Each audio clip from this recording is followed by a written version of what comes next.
What would you do if you woke up on a private jet 30,000 feet above the Atlantic, sitting across from a billionaire you'd never met, and realized you'd just boarded the wrong plane? This isn't fiction. This is what happened to Candace Collins, a shy ICU nurse who was so exhausted after a 28-hour shift that she walked through Gate 71 instead of Gate 17 at Newark Airport. And the man staring at her from across that jet cabin, he was about to uncover the secret she'd been carrying, the guilt that was slowly destroying her. But he was also carrying a wound almost identical to hers. This is the heartwarming story of how one tired mistake led to truth vindication and the kind of love that changes everything. Let me take you back to that morning. Candace was 27 but looked 40. Dark circles carved deep shadows under her eyes. Her gray coat was faded and worn. Her hands still smelled of hospital antiseptic. She'd just finished a brutal 28-hour shift in the ICU at St. Matthew's Hospital in Newark, New Jersey. She was the kind of shy girl who apologized when people bumped into her. The kind of nurse who stayed hours past her shift without being asked. The kind who believed that if she just worked harder, sacrificed more, maybe she could save everyone. But last night, she couldn't save everyone. Mr. Green, an elderly patient who'd called her "my angel" every single morning, had died right in front of her. The hospital's computer system froze. The medication alert came 40 minutes too late. And when the emergency meeting ended, the hospital's chief financial officer looked at her with ice-cold eyes and said, "We need to review Nurse Collins's medication entry."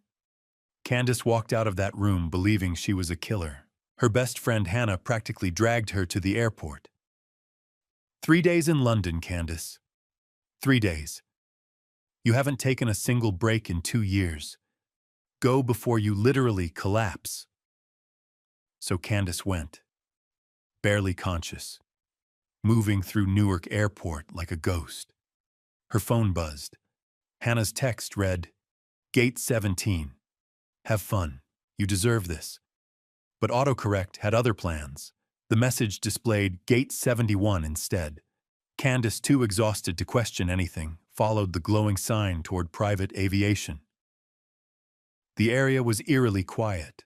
No crowds, no chaos. Just warm, golden lighting, polished marble floors, and staff in designer suits. A woman in a crisp uniform approached with a warm smile.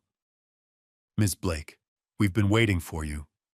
Your security clearance came through perfectly. Everything's ready." Candace opened her mouth to say, "I'm not Ms. Blake," but the words stuck in her throat. She'd spent 27 years being told she was in the way. Too quiet, too slow, too apologetic. So when someone smiled at her like she belonged and said, "This way, Ms. Blake," she just followed. They led her through gleaming glass doors onto the most beautiful jet she'd ever seen. The Ward Shield logo gleamed on the white exterior. Inside, cream leather seats, soft ambient lighting, the rich scent of coffee and expensive wood. The door sealed shut behind her with a sound like a vault closing. That's when Candace realized she'd made a catastrophic mistake. A man slowly turned in his seat. Tall, impeccably tailored black suit. Jaw like it was carved from stone. Eyes the color of winter ice, sharp, assessing, unreadable. He stared at her for 3 impossibly long seconds. Then he spoke, his voice flat and controlled. "You're not Sienna Blake." Candace's heart plummeted into her stomach. I'm so sorry. I'm Candace. I'm an ICU nurse. I think I'm on the wrong plane." The intercom crackled to life overhead. The captain's calm, professional voice filled the cabin. "Ladies and gentlemen, prepare for immediate takeoff to London Heathrow. Flight time 7 hours." Candace shot to her feet, her face draining of color. "No, wait, please, I can't go to London. I have a shift next week. My little brother is waiting for me. This is a huge mistake." The man didn't move, didn't even blink. His voice remained eerily calm, almost clinical. You walked through security. You scanned your boarding code. The system cleared you. He paused, his gaze locked on hers. We fly. The jet engines roared to life beneath them. Candace gripped the armrest as tears spilled down her cheeks. She whispered, her voice breaking, I think I just ruined my entire life because I was too tired to read a text message correctly. The jet rolled forward, picking up speed. And across the cabin, Weston Ward, 33-year-old billionaire, CEO and founder of Ward Shield, a $6 billion cybersecurity empire, stared at the terrified, exhausted nurse, trembling in the seat across from him. For the first time in 7 years, since the night his brother died, he didn't feel completely alone. But neither of them knew yet that this wrong gate would lead them to uncover a truth so shocking it would expose corruption, vindicate the innocent, and prove that sometimes the worst mistakes lead to the most inspirational transformations. What happens when the wrong door opens to exactly the right life? Stay with me, because what Candace is about to discover will change everything she thought she knew about that night and about herself. The jet leveled out somewhere over the Atlantic. Candace sat rigid in her seat, hands knotted in her lap. She kept replaying the moment the door had sealed shut, the finality of it, the impossibility of going back. Weston observed her from across the cabin. He didn't speak at first. He was accustomed to silence, comfortable in it even. But something about the way this woman was quietly unraveling, apologizing with her posture alone, unsettled him. Finally he asked, "When was your last real sleep?"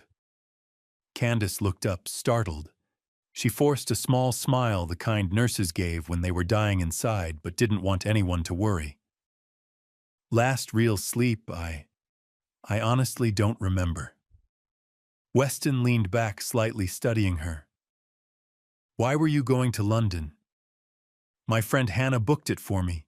She said I needed a break." Candace's voice cracked at the edges. "I haven't taken time off in 2 years.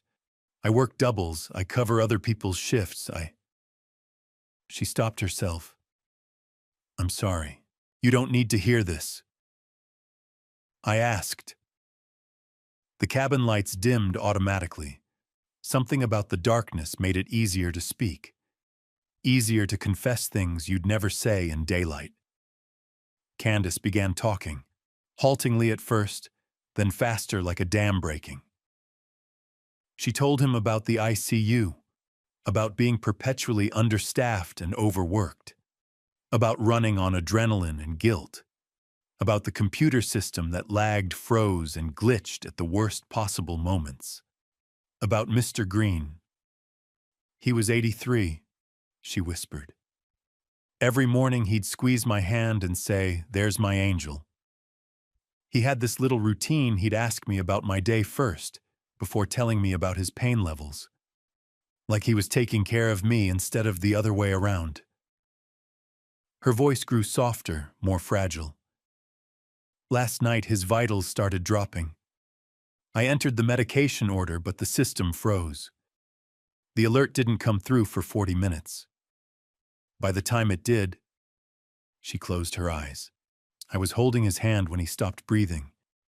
And all I could think was, I should have been faster. I should have known."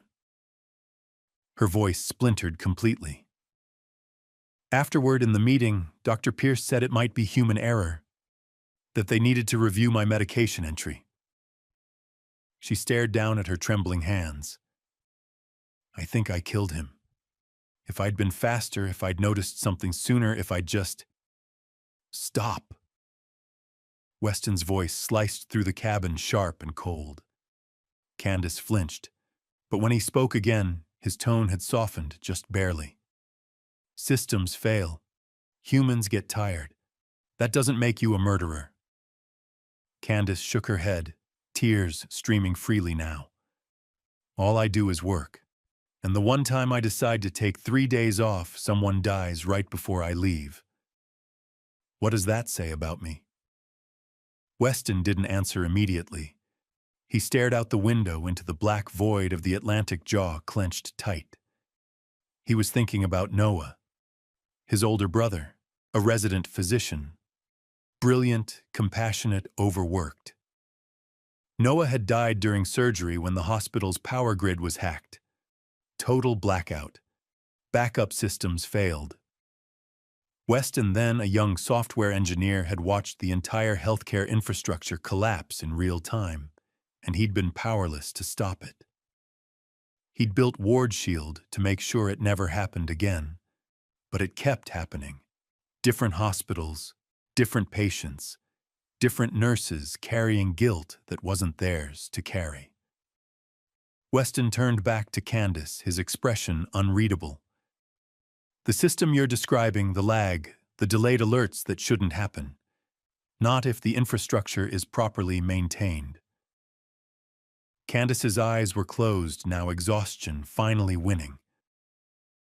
Nothing at St. Matthew's is properly maintained. We're always told there's no budget, that we have to make do. Her breathing slowed, her head tilted against the window. Sleep pulled her under like a tide she could no longer fight. Weston stood quietly and walked to the storage compartment. He retrieved a soft blanket and draped it carefully over her shoulders without waking her. For a long moment, he just stood there looking at this shy girl who'd stumbled into his world by accident, this woman who blamed herself for a system that had failed her. He pulled out his phone and sent a single text to his chief operations officer. Pull the full server logs for St. Matthew's Hospital, Newark. I want to know exactly what happened. He understood that burden all too well. The jet touched down at Heathrow just after dawn. London was gray and soft with morning mist. Candace woke disoriented, the blanket still wrapped around her. Weston was already standing, checking his phone, his expression darker than before. I've arranged a car to take you to a hotel, he said without looking at her. You'll have a room for the next 3 days. When you're ready to go home, let my assistant know. We'll handle the flight. Candace blinked, trying to process. You're just letting me stay. Weston finally looked at her. Something flickered in his eyes, something almost like understanding. You didn't ask to be here, but you're here. Might as well see London. His tone was matter-of-fact, but something in his eyes wasn't. Candace nodded slowly, still feeling like she was living someone else's life. The hotel was beautiful. Too beautiful. Candace stood in the middle of the suite, feeling out of place in her wrinkled scrubs and old sneakers. The bed looked like something from a magazine. The bathroom had heated marble floors. Her phone buzzed. Liam's face filled the screen, eyes wide with shock. Candace, are you seriously in London right now with Weston Ward? Her stomach dropped. How do you... He's a billionaire, Candace, CEO of Ward Shield. I looked him up. Liam held up his phone, showing a Forbes article. $6 billion, cybersecurity, healthcare systems, oh, he's famous. Candace felt the room tilt. I didn't know. I got on the wrong plane, and that's the most inspirational accident I've ever heard, Liam said, grinning despite himself. Maybe this is exactly where you're supposed to be. Candace wanted to believe him, but all she felt was lost. The next morning, there was a knock at Candace's hotel room door. Weston stood in the hallway, hands in his pockets, expression unreadable as always. There's someone I'd like you to meet, before I arrange your flight back. The tea room in Notting Hill was warm and golden, filled with the scent of bergamot and fresh scones. Candace sat across from a woman in her 70s with sharp, knowing eyes and a gentle smile. Margaret Doyle, Weston introduced. Retired ICU head nurse. Ran a unit in East London for 30 years. Margaret studied Candace the way only another nurse could, seeing past the polite smile straight into the exhaustion and guilt carved into her shoulders. ICU? Margaret asked softly. Candace nodded. I can tell. It's in the way you sit. The guilt sits in your shoulders. I carried mine the same way for decades. Margaret reached across the table and took Candace's hand. Her skin was warm, papery, steady. How long have you been carrying it? Love. Candace's throat tightened. What if I made a mistake that cost someone their life? Margaret didn't flinch, didn't offer platitudes. She simply said, I've held more dying hands than I can count. If you work ICU long enough, people die on your shift. That doesn't mean they died because of you. The words landed like a blow. Candace's face crumpled. She cried quietly, tears streaming down her face, shoulders shaking. Not loud, not dramatic, just broken open. Margaret held her hand tighter. You're not a bad nurse, Candace. You're an exhausted one. And the system that's supposed to protect you has been failing you for a very long time. Across the table, Weston gripped his teacup so hard his knuckles turned white. Margaret turned to him, eyes knowing and kind. And you?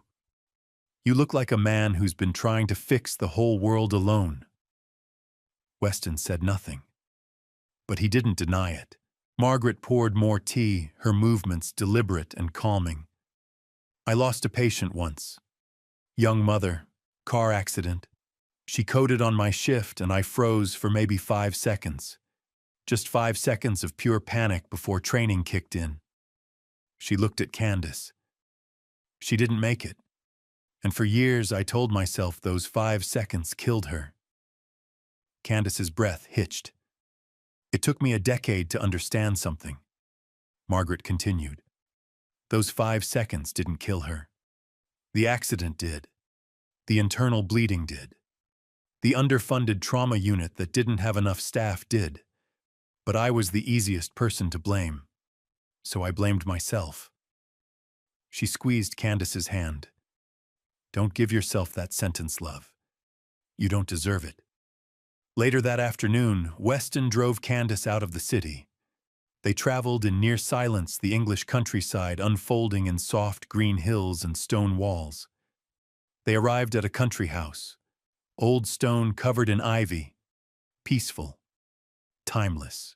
And this was Noah's dream, Weston said quietly as he unlocked the door. My brother. He wanted to retire here someday. No more night shifts, no more code blues. His voice faltered slightly. He never made it.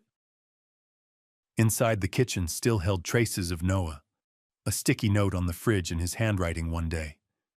No alarms, just coffee. Candace touched the note gently, reverently.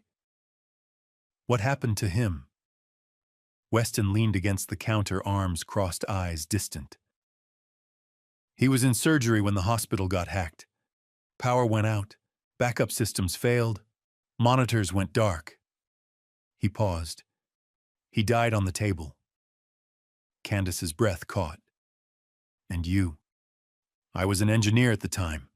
I watched the whole system collapse in real time. I couldn't stop it. He looked at her directly. So I built WardShield. I thought if I could just make the system stronger, safer, more secure, maybe I could stop it from happening again. But it keeps happening, Candace whispered. Yeah. His jaw tightened.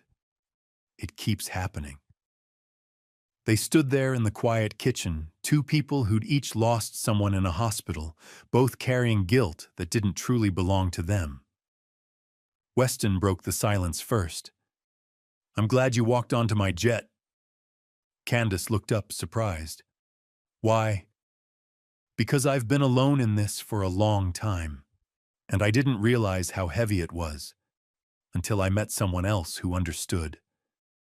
Something warm and terrifying stirred in Candace's chest. But she pulled back instinctively. People like you and people like me, we don't belong in the same world. Weston's gaze didn't waver. Worlds change. For one heartwarming moment, Candace almost believed him. But she was about to discover that the world they shared was far more connected and far more broken than either of them knew. Candace couldn't sleep that night. She lay in the guest room of Weston's country house, staring at the ceiling, replaying Mr. Green's final moments over and over like a nightmare she couldn't escape. His voice echoed in her memory, "There's my angel." The way his hand had felt in hers, cold, weakening. The way she'd whispered, "I'm right here, Mr. Green. I'm right here." Finally, she gave up and went downstairs. She borrowed Weston's laptop to email the hospital. Just a quick check-in, just to make sure everything was stable. While she typed, a notification appeared in the corner of the screen. St. Matthew's Hospital, acute event log, preliminary report. Her hands froze over the keyboard. She shouldn't click it. She knew she shouldn't. But she did. The document opened. The Ward Shield logo sat at the top of the page. Date, time, patient name, Green Herald, ICU, medication alert delay, status under review. Candace's vision blurred. Her hands began to shake uncontrollably. The system that had failed. The system that had frozen. The system that had delayed the alert that might have saved Mr. Green's life. It was Ward Shield. It was his. She heard footsteps behind her. Weston walked into the room, saw the screen, and his entire body went rigid. Candace stood slowly backing away from the desk, like it might burn her. Her voice came out small and fractured. The system that lagged, that delayed the alert, was yours. Weston's jaw clenched. It was the old version. We sent 5 upgrade warnings to the hospital over 18 months. The CFO kept refusing them to save money. Candace shook her head, tears spilling over. While I was holding his hand, you were here, in another country, drinking tea, talking about foundations and country houses. Candace. No. Her voice cracked wide open. I stood there watching him die, blaming myself while you... She choked on the words. You built the system that killed him. Weston took a step toward her, his face strained. I've spent years trying to prevent failures like this. Do you think I wanted... I don't know what you wanted. Candace's voice rose raw and desperate. All I see is a billionaire whose system glitched, and a nurse who will carry that image for the rest of her life. The silence that followed was suffocating. Weston's voice dropped quiet and strained. I lost my brother to a system failure.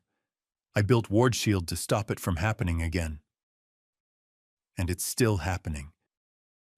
His hands curled into fists at his sides. Do you think that doesn't destroy me every single day? Candace looked at him, really looked at him, and for the first time she saw it clearly. The same guilt. The same unbearable weight. The same desperate need to save people who were already gone. But it didn't change what had happened. She grabbed her bag with shaking hands. I walked through the wrong gate into the wrong life. Candace, wait. But she was already gone. The commercial flight back to Newark felt endless and hollow. Candace sat by the window, staring at nothing, feeling scraped raw from the inside out. She'd trusted him. She'd let herself believe, just for a fleeting moment, that someone truly understood. And now all she felt was foolish. When she landed, she texted Hannah, I'm back. Don't ask. Hannah replied immediately, too late. I'm asking. Coffee tomorrow. Back at St. Matthew's Hospital. Candace threw herself into work. She picked up extra shifts, stayed late, avoided conversations. She moved through the ICU like a ghost, efficient but distant. Hannah noticed immediately. "You're doing that thing again, where you work yourself into the ground and pretend you're fine." Candace forced a tired smile. "I'm fine." "You're not." Hannah crossed her arms. "What happened in London?" Candace didn't answer. But 2 days later, Weston appeared at the hospital. The rumors spread like wildfire. "Ward Shield's CEO is here. He's conducting an audit. Something major is happening." Candace saw him in the hallway, surrounded by his team, cold and laser-focused. He didn't look at her. She told herself she didn't care. But that night in the parking lot under flickering streetlights, he found her. "I told you I didn't want you in my world," Candace said flatly, not looking at him. Weston stopped a few feet away, hands in his pockets. "I'm not here because you want me here. I'm here because someone is lying. And the system you blame might not be the only problem." Candace's chest tightened. "What are you talking about?" "Your CFO refused 5 separate upgrade requests over 18 months. He prioritized budget over patient safety. And after Mr. Green died, he tried to blame you." Weston's voice was low-controlled, but there was a sharp edge beneath it. "I'm not letting that stand." Candace stared at him, something breaking open inside her chest. "I'm so tired of being strong alone." Weston's expression softened just barely, but enough. "Then don't be alone, at least not in this." Before Candace could respond, Hannah appeared out of nowhere, shoving a worn notebook into Weston's hands. "She wrote down every single system glitch for months," Hannah said firmly. "Every lag, every freeze, every delayed alert. No one read it. Maybe you will." Weston opened the notebook carefully. Page after page of meticulous notes. Dates, times, detailed observations written in Candace's neat, careful handwriting. He looked at Candace with something close to awe. "You documented all of this?" Candace shrugged, embarrassed. "I thought maybe someone would fix it eventually." Weston's jaw tightened. He closed the notebook like it was something precious. "They will now. Because sometimes the people the system overlooks are the ones who see it most clearly." The hospital boardroom was cold and sterile, all white walls and fluorescent lighting. Candace sat near the back, hands folded tightly in her lap, trying to make herself invisible. Dr. Randall Pierce stood at the front, perfectly composed, addressing the board with clinical confidence. "From our initial review, it appears the incident may have resulted from human error. Nurse Collins may have misinterpreted the dosage or missed a critical alert." Candace's stomach twisted into knots. She wanted to disappear, to sink through the floor and never come back. But before anyone could respond, the door opened. Weston walked in, flanked by his audit team. He didn't ask permission. He simply connected his laptop to the projection screen and began. "Ward Shield sent 5 separate emails to this hospital over the past 18 months. Weston said, his voice steady and precise. Each one strongly recommended upgrading to the latest software version to reduce system lag and improve alert response times. The screen filled with emails, dates clearly visible, subject lines in bold, all marked as declined. Every single request was received and denied by Dr. Randall Pierce." Weston continued. "The stated reason, budget constraints." Pierce's face flushed red. "We have to balance patient care with financial realities. Server logs show that Nurse Collins entered the correct dosage at the correct time." Weston said, cutting him off smoothly. "The system froze for 40 minutes before generating the medication alert. That's not human error. That's preventable system failure." He placed a small, worn notebook on the conference table. Candace's notebook. Your nurse kept a manual log of every system glitch, every freeze, every delayed alert for months.